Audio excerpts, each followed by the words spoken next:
గ్రామము మొరణం ఈ హరే కృష్ణ మంత్రాన్ని కీర్తించాలి, జపం చేయాలి, ఈ భక్తి మార్గంలో ఉండాలనేసి అది వాళ్ళ యొక్క ఇచ్చ. అది 500 సంవత్సరాలు అప్పుడే వాళ్ళు ఆ విషయాన్ని చెప్పారు. సో వాళ్ళు ఈ లోకంలో ఉన్నప్పుడు కూడా మొత్తం సౌత్ ఇండియాకంతా వెళ్ళి, మన నార్త్ ఇండియాకి అక్కడంతా వెళ్ళి ఈ హరే కృష్ణ మంత్రాన్ని ప్రచారం చేశారు. సో ఈ లోకంలో భగవంతుడు రావడము, మళ్ళీ ఆ భగవంతునికి కోరిక ఇది ప్రతి ఒక్క నగరంలో, గ్రామంలో ఈ హరినామం జరగాలనేసి. సో అలా జరగడం వల్లనే పీపుల్ ఉద్ధారకం అవుతారు, ముక్తి మార్గం పడతారు. సో భగవద్గీతలో కృష్ణుడు 7వ అధ్యాయంలో ఒక మాట అంటారు, ఈ 4 రకాల పుణ్యాత్ములు వాళ్ళు ఈ మార్గంలో ఉంటారంట. ఎవరు? చాతుర్విధ భజంతే మాం సుకృతినో అర్జున ఆర్తో జిజ్ఞాసు అర్థార్థి జ్ఞానీచ భరతర్షభ. చతుర్విధ, చతుర్ అంటే 4 రకాల. సో సుకృతిను, సుకృతి అంటే పుణ్యాత్ముడు, దుష్కృతి అంటే దుర్మార్గుడు. సో ఈ ఎప్పుడు దైవ అసుర అనే ఒక 2 క్లాస్ పీపుల్ ఉంటారు. దైవం భగవంతుని యొక్క అడుగుజాడు, భగవంతుని యొక్క మార్గనిర్దేశానంగా వెళ్ళే వాళ్ళు కొంతమంది ఉంటారు. సో భగవంతునికి వ్యతిరేకంగా వెళ్ళే వాళ్ళు కొంతమంది, అది ఎప్పుడు సృష్టి ఆది నుంచి ఉన్నారు. సో ఎవరైతే భగవంతుని నిర్దేశాల అనుసారంగా వెళ్తారో వాళ్ళని దైవ అంటారు. సో భగవంతుని యొక్క ఆదేశాలకు వ్యతిరేకంగా వెళ్ళే వాళ్ళు అసుర అంటారు. సో ఇక్కడ అంటున్నారు వీళ్ళు దైవ, ఈ మార్గంలో ఉన్న వాళ్ళు 4 రకాల పీపుల్ ఉంటారు. ఎవరు? చతుర్విధ భజంతే మాం, ఈ 4 క్లాస్ పీపుల్ మాం, నా దగ్గర వచ్చి నా భజన ఇవంతా చేస్తారు, నా భక్తి మార్గంలో ఉంటారు. వాళ్ళు సుకృతిను, వాళ్ళు ఎంతో పుణ్యాత్ములు అంటారు. సో ఎవరు వాళ్ళు? ఆర్తో, మనకి ఏదైనా కష్టం వచ్చిన మనం ఏం చేస్తాం? ఓ దేవుడా అనేసి దేవుడు. సో మనకి ఏదైనా కష్టం వచ్చింది, దుఃఖం వచ్చింది, ఏదైనా లాస్ అయింది, చాలా ఇబ్బందుల్లో ఉన్నాము, అప్పుడు భగవంతుని తెలుసుకున్న వాళ్ళు కూడా పుణ్యాత్ములే. లేదు అర్థార్థి, నాకు డబ్బు కావాలి, కృష్ణుడు లక్ష్మీపతి, లక్ష్మీదేవి యొక్క పతి. సో ఆ కృష్ణుని దగ్గరికి పోతే ఆయన ఏమన్నా హెల్ప్ చేస్తామనేసి అలాంటి పీపుల్ కొంతమంది వస్తారు.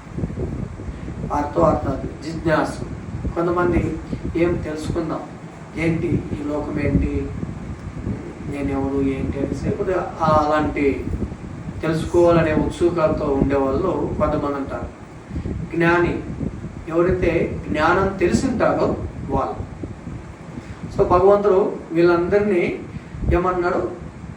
ఏదో రకంగా వాళ్ళు కృష్ణుని దగ్గరకు వచ్చారు. అది డబ్బు అవసరమై ఉండొచ్చు, కష్టాలు ఉండి వచ్చారు, లేదు ఏదో తెలుసుకోవాలనేసి, లేదు తెలిసే వచ్చారు.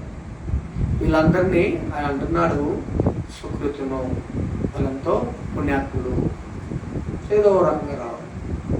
సో భగవంతుడి లోకానికి వచ్చారు. ఆయన ఉద్దేశం ఏమంటే ప్రతి ఒక్కరిని ఆ మార్గంలో తీసుకొని వెళ్ళాలని, ప్రతి ఒక్కరూ ఆ మార్గంలో వెళ్ళాలనేసి భగవంతుని. అందుకే చైతన్య మహావాళ్ళు అంటారు, ప్రతి ఒక్క నగరంలో, పృథివీ పైన, మొత్తం భూమండలం పైన ప్రతి ఒక్క నగర గ్రామ, ప్రతి ఒక్క నగరము గ్రామము ఆది అంటే ప్రతి ఒక్క చోట ఈ హరినామం, ఈ సంకీర్తన జరగాలి అనేసి అది భగవంతుని యొక్క ఇచ్చ. సో దాంతో సో మనకి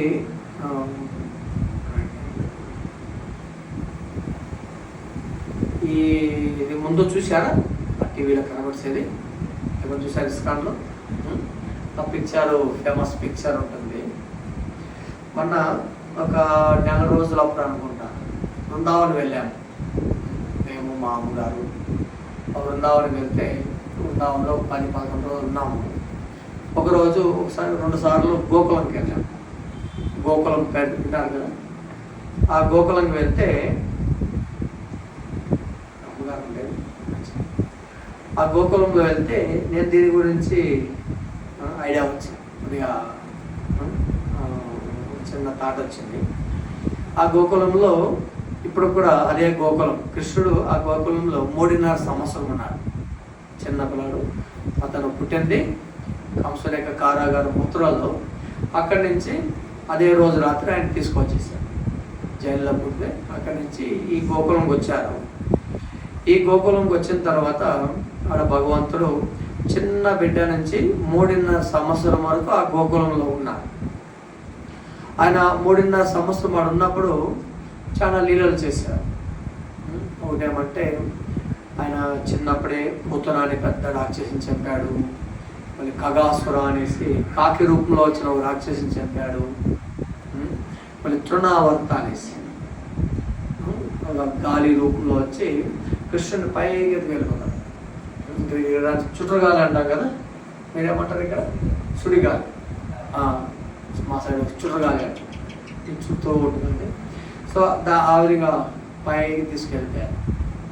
సో ఈ విధంగా అక్కడ చాలామంది రాక్షసులు వచ్చారు, అది చంపారు. ఈ విధంగా చాలా లీలలు ఉన్నాయి. ఇప్పుడు కూడా 5,000 సంవత్సరాలు అయిపోయినా కానీ సో ఇప్పుడు కూడా ఆ గోకులంలో కృష్ణుని ఇల్లు ఉంది. నంద భవనం అంటారు. నంద మహారాజు ఉండేది.